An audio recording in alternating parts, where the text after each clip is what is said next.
Good afternoon, everybody. Now, I have a fairly unconventional route for getting here.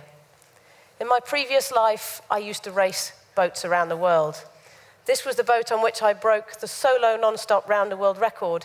And just to give the boat some dimensions, I could climb inside that mast all the way to the top. And when you prepare for something like a round-the-world journey, you enter a different mental mode. If I said to you all now, go off into Brussels and find everything that you will need for your survival for the next 3 months, that's exactly what we do. That's everything. That's food, that's fuel for the generator, that's spares for the equipment on board, that's everything. And when you leave for that 3-month journey, you manage everything you have on that boat down to the last drop of diesel and the last packet of food. Because at times when you race around the world, you are 2,500 miles away from the nearest town.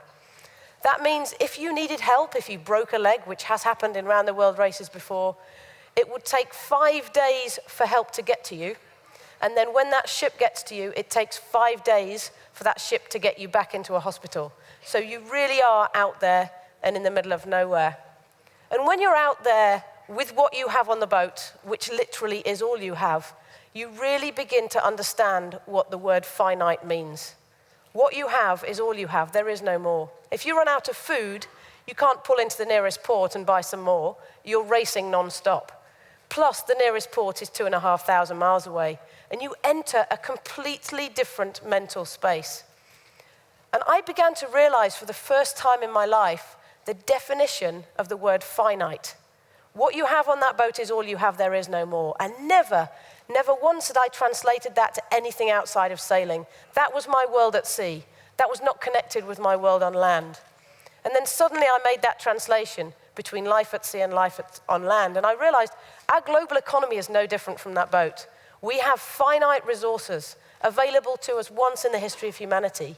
And yet the way we use those resources is we tend to use them up. And it really struck me. It was like seeing something under a stone that I didn't want to see. It was like seeing something that I wanted to ignore because I wanted to carry on with my dream job of racing around the world. But I couldn't. I couldn't ignore it. And every step in my life, I tried to learn more about global economics, about how we use resources, about global resource flows, about solutions. What solutions do we have? Knowing that we live in a finite world with finite resources, what are the solutions to put in place in order for us to have future prosperity? And it absolutely fascinated me. Back in 2008, I picked up the New Scientist report. How many years left? Now, we know those figures aren't exact. They cover everything from silver to indium to copper to uranium, even 59 years for uranium. 40 are out for tin and zinc. These numbers seem quite small. And what really struck me was that we only have them once in the history of humanity. So regardless of how accurate those figures are, because we'll never get them exact because most of those materials lie under the ground, it illustrates that what we have available to us is finite. And yet the speed at which we are using those resources appears to be forever increasing. Faster and faster use of resources, more and more stuff being made, and a growing world population. And when I was on the search for solutions, what does success look like for our future economy in a world with finite resources and a growing population? Much of the conversation was around using less, was around cutting back, was about being careful with our use of resources.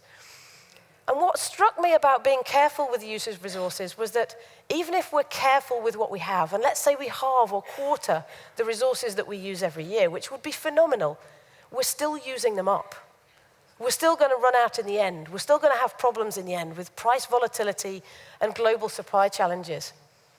And really, it struck me that we've really got a predominantly linear economy, a result of the Industrial Revolution, which worked very well for many years, where we take a material out of the ground, we make something, in many cases, phenomenal out of it, and then at the end of the life of that product, we throw it away, or we dispose of the material. We don't think in a system other than a straight line.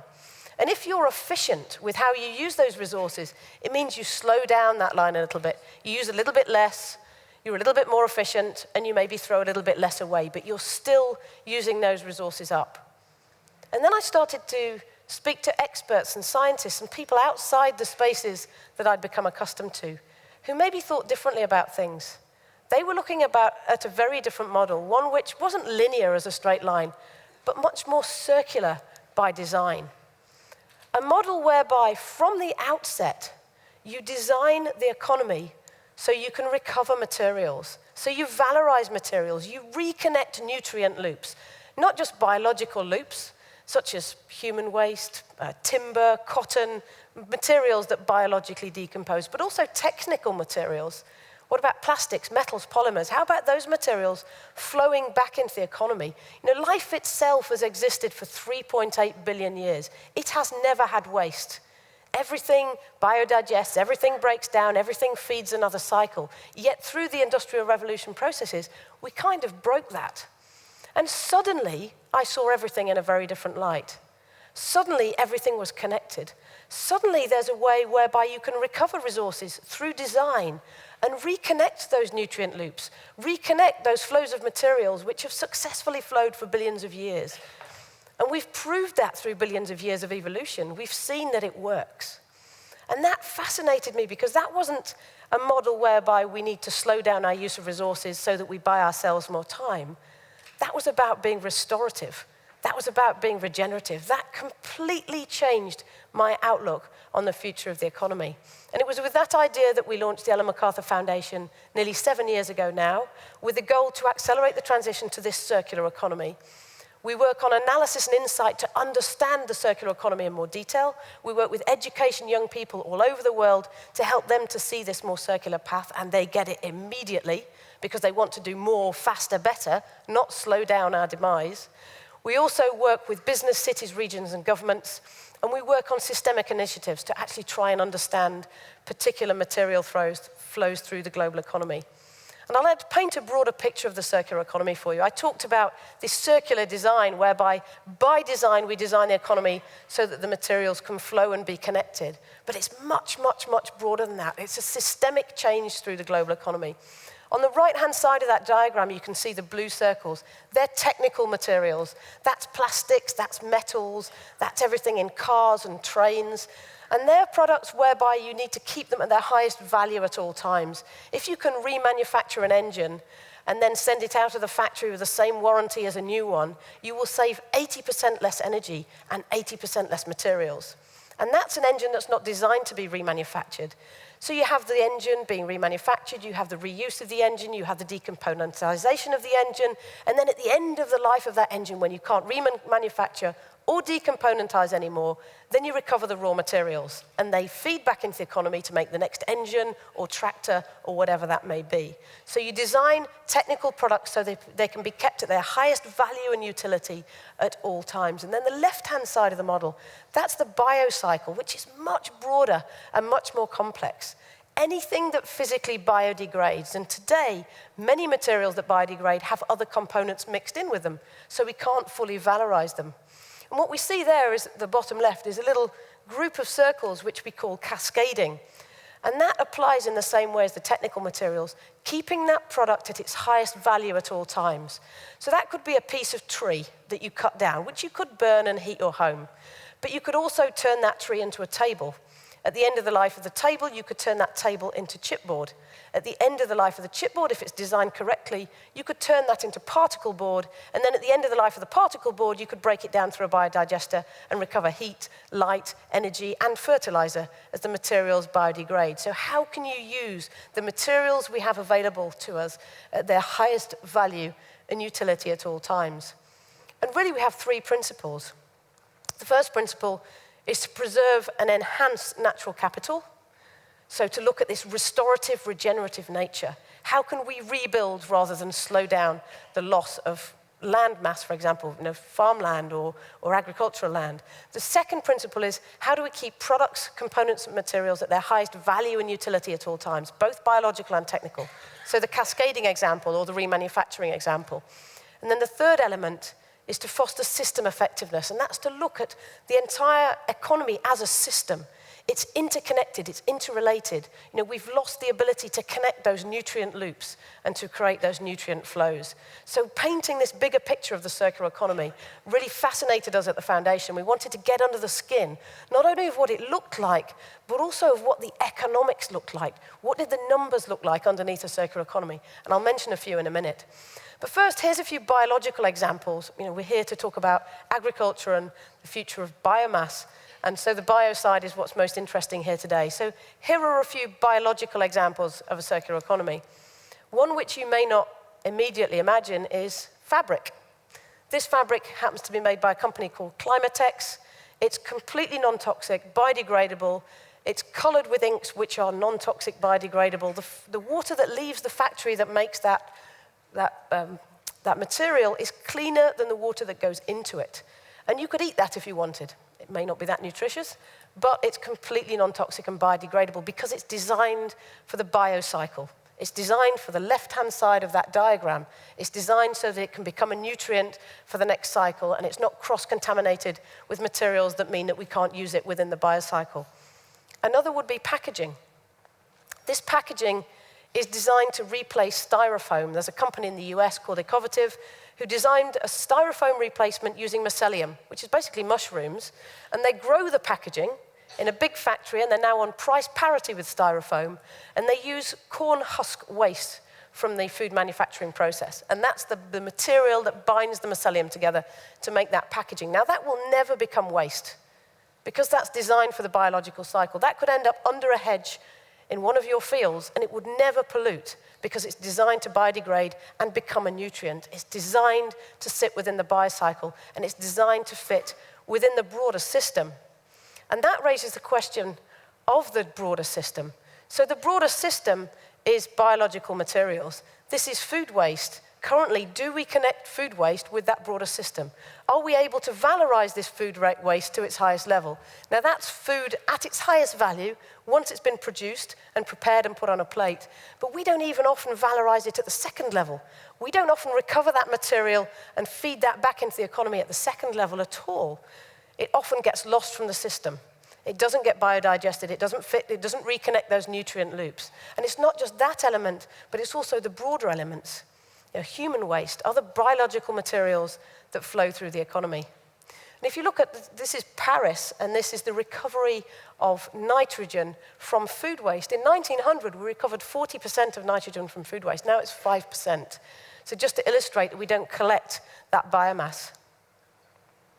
And then we have the broader picture of biomass. So I briefly mentioned the fact that you can have packaging as biomass, or materials as biomass, or food waste, or human waste as biomass. But what about the kind of the aggregated mix that we so often find? You know, does this go back to farms? In some countries, it does more than others. But in the majority of cities, for example, that material does not make its way back out to rebuild natural capital, to reconnect those nutrient loops, and to rebuild the quality of the soil. So what are the opportunities to actually rebuild the quality of the soil? And we started to look at this in more detail. This was a study we did recently looking at the opportunities for a circular economy in Europe. We looked at food systems, the built environment, and mobility. The top line figure of economic benefit for Europe through applying circular principles was 1.8 trillion euros, showing it makes more money for Europe and businesses and even the individual in our pockets. When you switch to circular economy, there's a benefit in many, many different spaces. We believe also in employment, for example, when you start to use products, flows of materials in different ways. And what was interesting, there were a few figures that really stood out around agriculture in this when we looked at food systems. We found that through applying circular principles, fertilizer use could be decreased by 80%, chemical fertilizer use, by 2050. We found that only 5% of the chemical fertilizer we currently put on agricultural land actually gets absorbed through energy into the human body. A vast amount is lost from the system. 70%, up to 70% of chemical fertilizer doesn't end up in the food we actually eat. It runs off, it ends up in parts of the plants that we don't eat. There's a lot of loss through that system. So we looked at opportunities that are there now for reconnecting nutrient loops, but also precision farming. How can you be more accurate with the use of those materials? So there's an economic rationale for this, which is very important. We also looked at FMCG, so faster moving consumer goods, several years ago. This was a global study, over $700 billion worth of economic opportunity if we could reconnect those nutrient loops. And this wasn't just the food systems within the faster moving consumer goods sector, which we looked at, but it was also packaging, things that cycle within less than 1 year. What was the value of reconnecting that system? And when we looked at the food systems, we actually asked McKinsey, who are our knowledge partner on this for the analytics, we said, you know, if we could collect together human waste, food production waste, and agricultural waste globally, what percentage of current chemical fertilizer use could we replace? Thinking actually, to be fair, it wasn't possible. And the answer came back, yes, we can, 2.7 times. We also found out that the global cost of loss of topsoil was $40 billion US. And that's just valuable material washing away, not only, but to a large part because the biomass isn't going back to the soil, because we're not tying the soils together and we have a lot of erosion. So it was a fascinating study into that faster-moving consumer goods sector. And we looked also, as I mentioned, at the packaging elements. You know, this is a 3.8 trillion market, and we currently only recover 20%. Part of that is biomass, part of that is material from the packaging. But it is a massive market, and we're losing a massive amount of value from that market through, quite frankly, creating waste. And this waste that we're creating globally, you know, this should all have value.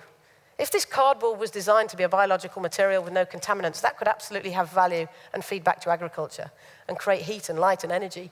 The plastics in there, if they were correctly designed, they also could feed into a system. You know, this illustration here is one of a broken system. That boy is pulling straws out of the water, believe it or not, there is water there, because they're the only thing that actually has value.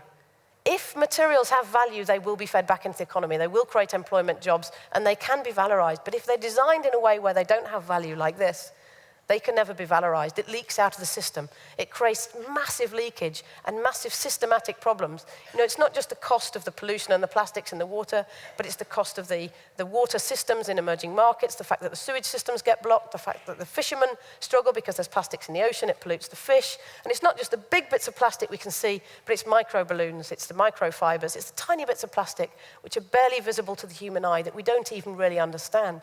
So what if you could design that system so it actually worked? By design, from the outset, a circular system. And this is exactly what we tried to do 2 years ago with the World Economic Forum and McKinsey and the idea of a circular economy, is to say, how do we take plastic packaging as a global failure, quite frankly, and we looked at how you could reconnect the nutrient loops of plastic packaging. And we wanted to work with the world experts on flows of materials. And what we found was there was no one organization that completely understood the flow of plastic packaging. 78 million tons a year, plastic packaging. We currently recover 14% of that for recycling. Of that 14%, 4% gets lost during the sorting process, 8% gets downcycled to a lower quality, 2% of 78 million tons is actually valorized and feeds back into the economy as a valuable and high-quality material. And to do this, we pulled together all the actors in the value chain, the cities, the regions, the waste collectors, the chemical companies that make the plastic, the retailers who put the plastic around the food that we need to consume. We got everyone together in the room. We looked at the figures. We looked at the scale of what we were trying to achieve, which is immense.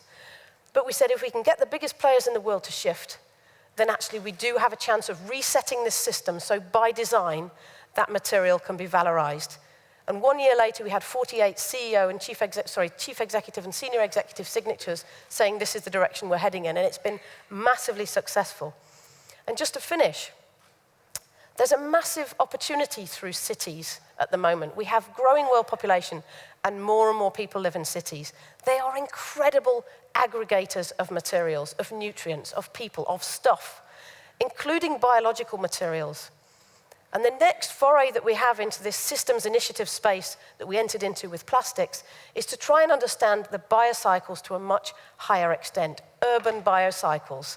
And actually, we recently released a report. It was a position paper, more like, looking at what the opportunities could be for biocycles globally in this space. And actually, we don't truly understand where all that biological material flows. We know cities aggregate masses of food waste, food production waste even, human waste. What if we can connect those nutrient loops? What would it look like? Would we have peri-urban farming, more urban farming? Would we have farming within the city through vertical farming? How would we collect the nutrients? What would it look like? How can we ship those nutrients back out to the bigger farms further afield? We're really trying to understand how this can work, and as we did with plastics, understand the data sets, really understand where does this stuff come from, where does it end up, and how it can be valorized. And finally, the circular economy we see as a massive opportunity. not just an opportunity to reconnect nutrient loops and be restorative and regenerative, but a massive economic opportunity to valorize all of that material for so many years has been leaked out of our system. So opportunity is the word I'd like to end on, because we really do see this as a strong way forward. Thank you.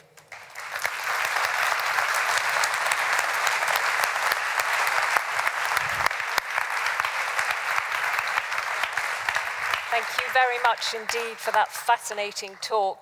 We heard this morning, I think it was from the OECD, that good policies can be devised, but it's implementing them that's difficult.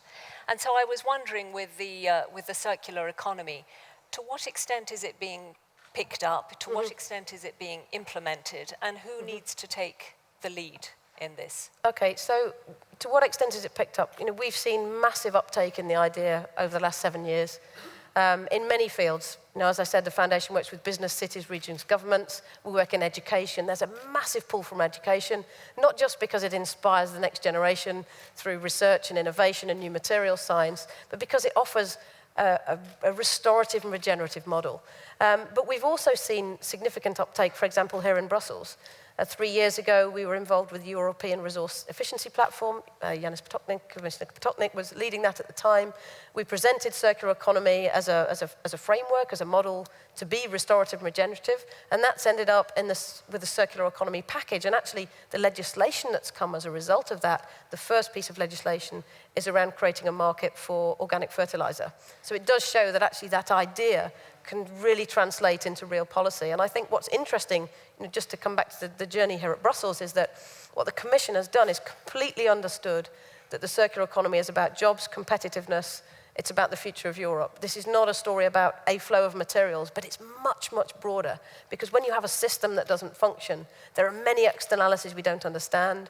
You have, trying to squeeze that last bit of value out of the linear economy when there's an economic rationale to do things differently is a big opportunity for businesses and companies, of course, but also for regions such as Europe. Okay, well, I'm going to open it up to the floor because we don't have much time, but I am just wondering how much of that 1.8 trillion euros has actually been saved through the circular economy. Are there any questions, please, on this?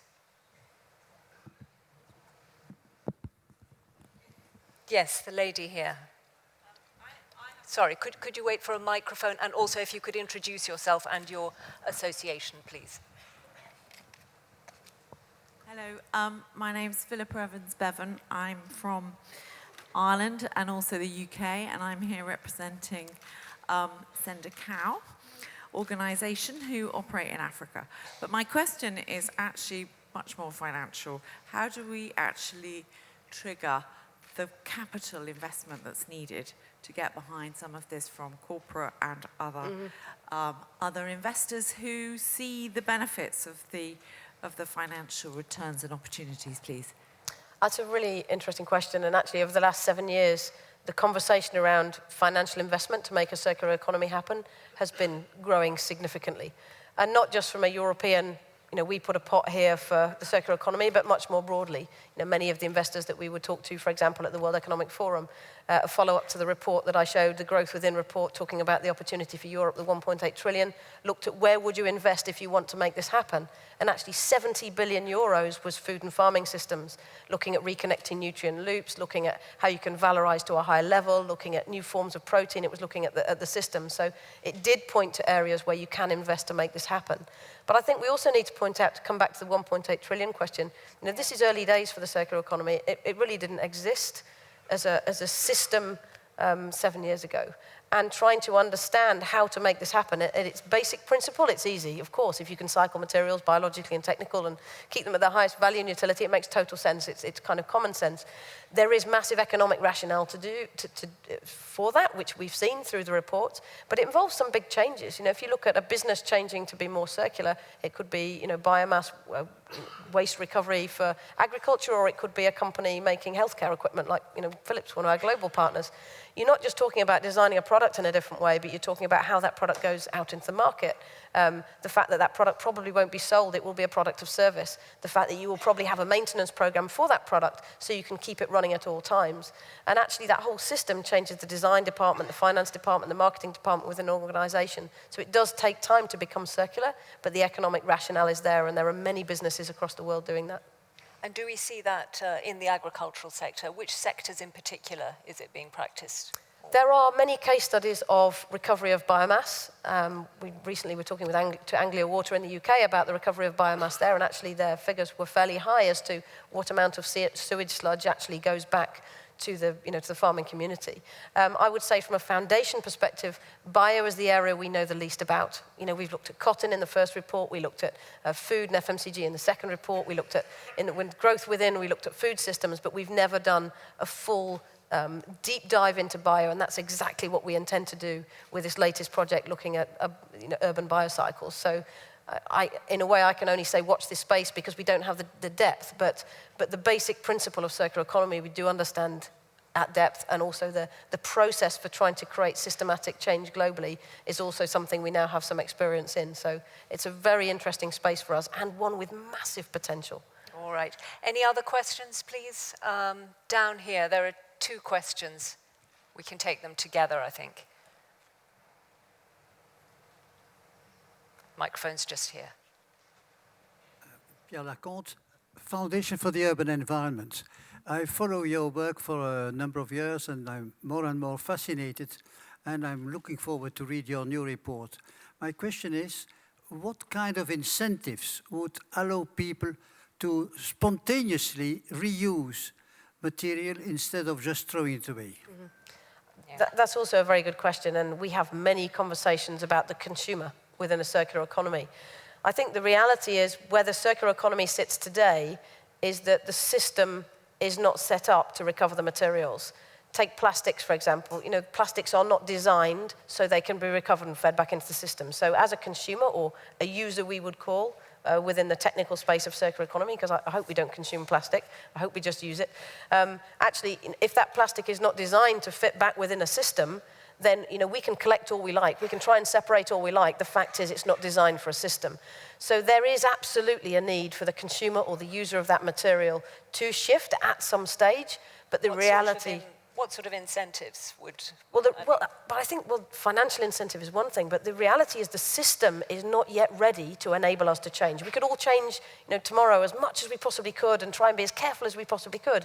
But the fact is the system is not designed to enable the flow of materials. So there's absolutely a consumer user element, but there's also the system has to change to enable us to become more circular. But are you saying that the whole system has got to change in order for it to work? Because that would be a big ask. It's a big ask, and that's what we're aiming for, but no, it doesn't have to be the whole system. If you take, for example, mobile phones. So mobile phones, 5 years ago, generally, we got them on a contract, and we ended up with the phone, and we owned the phone. And when we got the next phone in 2 or 3 years' time, whenever our refresh was in the contract, we got another one, but we didn't know what to do with the old one, and we put it in a drawer at home. And I'm sure we all have old mobile phones in our drawers at home that we've had for years. Actually, what we're beginning to see is that there is an incentive for us as the user of that phone to pay less for the phone through a lower contract, because after 1 year, that phone goes back to the manufacturer, or it goes back to the provider of the airtime, and they will remanufacture it or resell it. Now, we get a better phone for less money because we are sending the old one back and it goes back into the system. There's a financial incentive, and they have a financial incentive because they're not just handing out phones and seeing them go. They're feeding back into the system, either to be remanufactured, resold, or used as, to replace someone's broken phone, or decomponentized. The components recovered or sold in other markets, and then ultimately, if you design in a circular way, recovering the materials and feeding them back into the next phone. If you don't change the business model, that won't happen. They're in our drawer at home, and that's no use to anyone. So it's about changing that system. But in airline companies, power by the hour with jet engines, it's not the airlines that own the engines, it's the airline engine manufacturers. They look after them, they maintain them, they're the best people that know how to do that, and that's been going for years. There's a great example. So it doesn't have to be everything, but there are lots of examples out there that indicate the path forward. Your question. Hello. Hello, my name is Sebastian Schubert from Project Management Jülich. Can you tell the difference of your circular economy model to the German circular economy law, please? And where lies the research in that kind of concept? Thank you. I'll be quite frank with you. The German law on circular economy, I don't know in detail. But from a circular economy perspective, from our perspective, the circular economy economic rationale that we've done has been done over the last 7 years. It's been done with McKinsey as our knowledge partner. It's been done in partnership with many cities, regions, and organizations that we work with. If you look on our website, you'll see all of those reports free to download. We're a charity. Our goal is to share that information as broadly as possible. But with regards to a certain country law, I don't know the details in depth, but I do know very well the journey we've been on with the European Commission, for example. Circular economy draws on many schools of thought, from industrial symbiosis, biomimicry, sharing economy, performance economy, looking at those schools of thoughts and saying, if we can shift the entire economy to be restorative and regenerative and recover the materials and design in a way whereby we can recover those materials, then there's value to be had. And that's the part we've played as the Ellen MacArthur Foundation, is we've taken that idea and we've gone out and we've proved the economics in an attempt to try and help this really gather momentum. Well, that's something to look up then maybe later on. Yes, I can take one or maybe two more questions and then that's it. So the lady over there and then the gentleman over there.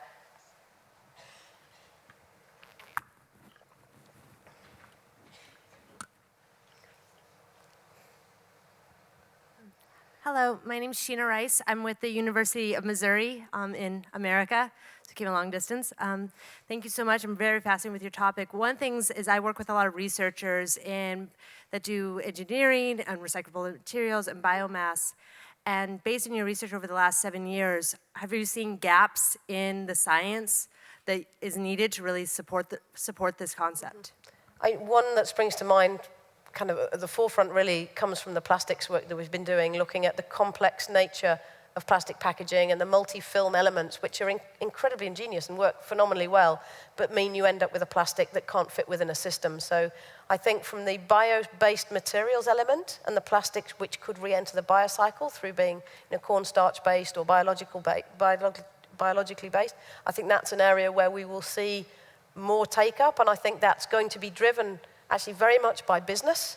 As you know, many of the businesses we've worked with over the last few years around circular economy, particularly around new plastics economy, they are saying, Unilever, by 2025, we want every single piece of packaging that we produce to be recyclable. And that could be biological or it could be technical, and that's absolutely not the case today. So there's a big shift there, and there is definitely a pull from business to rejig the system and build a system that can be reconnect those nutrient loops, and there will be space, there will be gaps for research within that for sure. Right, we are over time, but I did promise to take your question, so let's do that. Yes, thank you, Gregor Cooper, Narrowway. Isn't the key to a successful recycling to actually giving the value that is in the recycled product? In the sense, I think the gentleman from Germany referred to the German model, where the plastic bottles in which you buy your Coke or other drinks actually cost a lot more than the content.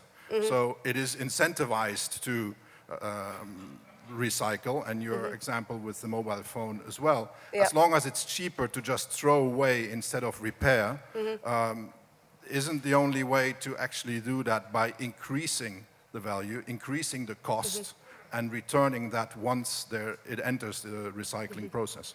You're absolutely right that the value of the product is vital. I mean, at the moment, the value lost through the plastic packaging industry is between 80 and 120 billion because we haven't designed that plastic in a way that can be valorized.